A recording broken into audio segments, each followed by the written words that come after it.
Сәлеметсіздер ме? Бүгін сіздермен мына балтыр ауруына массаж жасаймыз. Үй жағдайында массаж жасауды мен сіздерге көрсетемін. Балтыр не үшін ауырайды? Балтыр көбінесе, әсіресе әйелдерде варикоз жағдайында, көресіздер ме, майда варикоз жағдайында, сосын аяқ қатты шаршаған жағдайында, кейін көп тұрып тірлік істеген кезінде ауырсынады. Кейін жас өткен кезде де балтыр ауырсына бастайды. Ревматизм, артрит деді. Әсіресе ауа райы айнаған кезде көбінесе үлкен апаларымыз балтырым ауырып жатыр деп шығады, бұлтанған кезде. Мен сіздерге қазір осы балтырға үй жағдайында қалай ем жасауды көрсетемін. Бірінші очередте міне мен негізі вазелинмен істеймін. Вазелин кейін қаназықтан да ауырайды балтыр. Көп шаршағыш келеді қаназықтан да. Тағы қайталап айтқанда, варикоз негізі майда нелер көріп жатсыздар ғой. Ол апамыз негізі 55 жастағы апа. Жалбыз сол осы балтырым ауырайды. Жүрген кезімде дейді, 5 минут жүрсем дейді, кәдімгідей шаршау болады дейді. Осы кәдім қараңыздар, тур осы неден, точкадан, осы саусақты басамыз, тур осы саусақты қараңыздар. Міне, басып, кәдімгі осылай келеміз. Тур келгенде, ұшына келу керек. Апа, аяғыңыз қасып тастағансыз ба не? Жаралып кетті ғой. Түнде массаж шағып жатыр ма? Тағы да. Енді екінші аяқты дәл солай. Қараңыздар. Міне, дәл осылай. Варикозы кейбіреулеріңіз айтатында шығарсыздар. Варикозы бар аяқты ешқашан массаж қылуға болмайды. Жоқ, қателесесіздер. Кейбір варикоздар әшей массаждың өзінен ақ кетіп қалады. Негізі аяқ көп шаршағандан, тік тұрып істегеннен варикоз шығып кетеді. Көресіздер ме?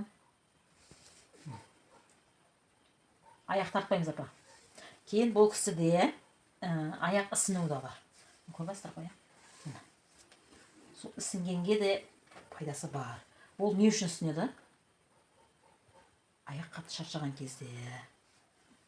Кейін бүйректе тас болса да ісінеді. Тұз болса да ісінеді. Осылай. Енді тура осы саусақтағы басамыз. Екі жағынан. Бір сызықпен келеміз.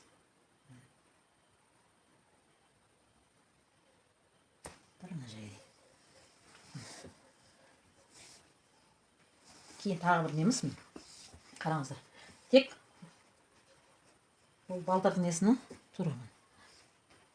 1, 2, 1, 2, 1, 2, 1, 2, 1, 2, 1, 2. Мына несінде жанында сүйек бар ғой, тур сол сүйектің үстінен жүргіземіз. Дәл мына жағы да сондай.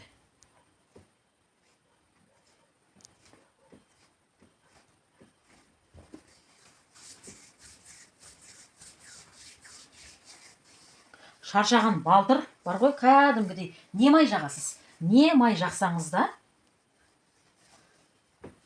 соны сіңдіріп алып кетеді. Қараңыз, уже кәдімгі құрғақ. Менің қолымда ешқандай не қалған жоқ. Қанша көп жағасыз. Мен негізі көбінесе байқасаңыздар массажды вазелинмен істеймін. Вазелиннің деген пайдасы өте керемет негізі. Екі қолды да тура соны жұмыс істету керек. Аяқ деген рахаттанып демалады. Апа, қалайсыз, жақсыз ба?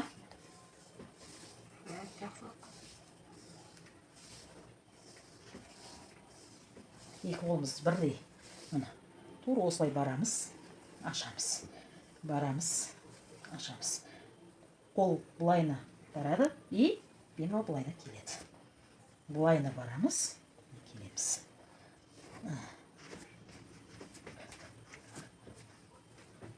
Зонтик тұрым ба? Массажын зонтик деген. Келестер.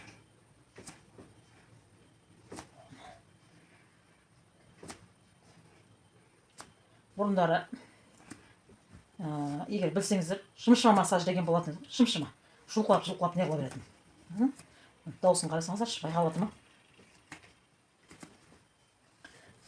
уже қараңыздар, шаршау кәдімгідей басылады. Лайна алдында бір қалап өту керек. Енді бір әрекет кәдімгідей. 1, 2, 3, 1, 2, 3, 1, 2, 3. Екінші аяқты дәл солай істейміз. Аяққа кәдімгі міне массаждарымызды істеп алдық. Менің қолымда құрғақ, міне, қолда құрғақ, аяқта құрғақ болды. Екеуі де. Қараңыздар, ешқандай майланып, не болған жоқ. Мен соның үшін әдейі вазелинмен істеймін. Көбінесе кейбіреулерге мен негізі оливковаямен, облепиховая масломен де, кәдімгі детский кремдермен де істеп көрдім да, кейбіреулерге ше. Сөйтсем кәдімгі аллергия береді да ше. Кейін вазелинді өзім былайынша маған бұрындары мен Ташкентте істеген кезімде вазелинмен істе деп мұғаліміміз айтатын еді. Сол кезде вообще вазелинді қойшы дейтін едім. Қазір енді өзім деген қолданып вообще жақсы көріп қалдым. Вазелиндің бар ғой, пайдасы өте көп нәрсеге пайдасы бар екен. Енді массаж істеп болдық. Массаж істеп болған жерге енді мен сіздерге дәл мына қараңыздар. Кеуіл көбінесе қарасаңыздар, мысалға ауыл жерде тұратын кісілер, даже қалада да мен көрдім. Бүгін мен Шымкентке қалаға барып келгенмін жұмыстармен. Сол кезде кеуілдің несі, домның алдында, әпшеміздің үйіне барғам ғой. Домның алдында өсіп жатыр, тура осылай неғып тұр ғой. Мына жерде кеуіл бар екен ғой десем, әпшем айтады, не деген ол кеуіл дейді. Әпше, кеуіл деген көп нәрсеге пайдасы бар дедім. Қазір міне қараңыз. Кеуіл кәдімгі, бұл кеуіл. Даже бұл қазір мынау піспеген түрі. Піссе кәдімгідей болды. Кәдімгі дәу болады да, дәрбіз сияқты. Дәрбіздің несі үлкен дәу болады ғой, тура сол сияқты болады. Көп нәрсеге пайдасы бар. Қазір сіздерге бір нәрсеге пайдасын айтайыншы мен. Бұл қазір майдалаймыз. Майдалап кәдімгідей осы аяққа кәдімгідей өзіміз настойка сияқты кәдімгі жақпа қылып жағамыз қазір. Мен сіздерге дайындап көрсетемін. Қараңыздар. Тура дәрбіздің кішкентай бар, сол сияқты болады. Болшы піссе кәдімгідей жесеңіз болады. Кәдімгі қышқылдау болады.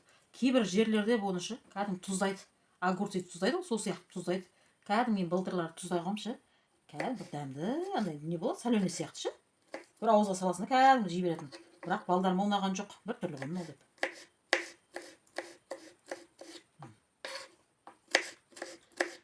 Піссе бұның іші кәдімгі қызыл болады. Дарбыз сияқты бар ғой, дарбыз сияқты. Бізге піспегені пайдалы.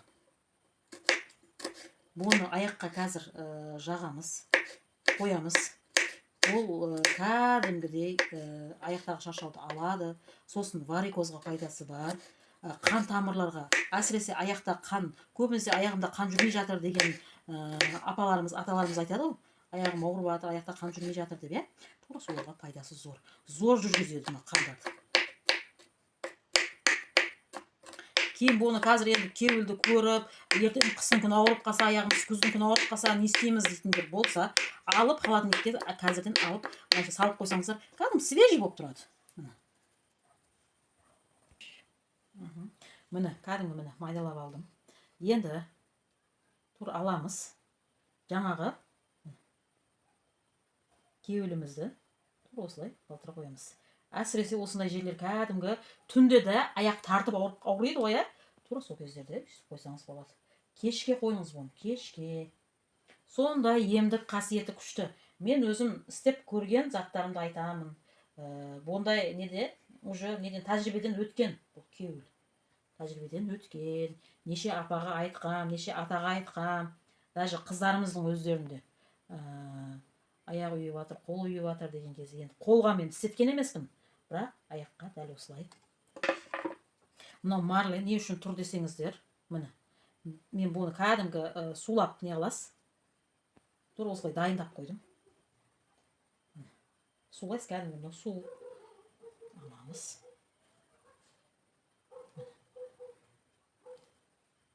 Оның пайдасы деген өте керемет. Сізге айтайын. Тұр осылай.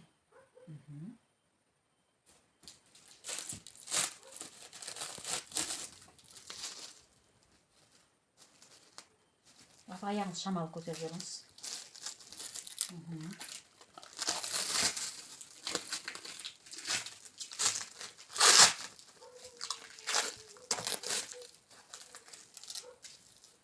Тур осындай орап тастаймыз. Орап тастағанда қатты орамаймыз. Кейін сыртынан қалыңдау носкиді кимейміз. Міне, дәл осылай екі аяққа дәл осылай қойдық. Бұны негізі 1 сағат, 2 сағатқа сөйтіп қойсаңыздар болады. Кейін алып тастасаңыздар өте керемет. Кәдімгі аяқтарыңыз жеңіл, өздеріңіз жақсы сезінесіздер. Негізі азанға дейін ұстауға болмайды. Кәдімгі қыздырады мынаушы. Кеуіл кәдімгі қыздырады. Қыздырады. Екеуіне бір несін істедім. Кейбіреулер егер аяқтарыңыз алдына артына полный қойдырам десеңіздер 5-6-5-6-дан қылып сөйтіп қойып лайна орасаңыздар болады. Кәдімгі сіздерге айтадым, ұзағымен 1 сағат 2 сағат солай істейсіздер да сразу алып салфеткамен сүртіп аласыздар. Бұл өте керемет. Кейін мен сіздерге айтып өтейін. Көпшілік сұрайды да меніңше кеуіл қандай ол, қандай неде өседі. Мен сіздерге бұның барлығын мен көрсетіп, қандай өсімдік екенін де айтып, міне бұлай алдым деп та мен сіздерге көрсетіп, таныстырып өтемін. Ал сіздерге ем болсын, маған тіркеліңіздер, YouTube каналыма тіркеліңіздер. Өте сіздерге керекті ақпараттарды табасыздар менің YouTube каналымнан. Сау саламатта болыңыздар. Ем болсын апа. Жаңа сіздерге айтқанымдай кеуіл шөбімен таныстырам деп айтып едім ғой. Міне, ол кез келген жерде өсе береді. Тура қараңыздар, дарбыз сияқты. Тура осындай тікендері көп, тікендері бар. Араларынан абайлап алмасаңыздар, кәдімгідей тікендері қолға кіреді. Қараңыздар, кәдімгідей осылай үзіп аламыз. Мен осылай үзіп алдым екеуіні. Тура осыны қазір мен қолдандым.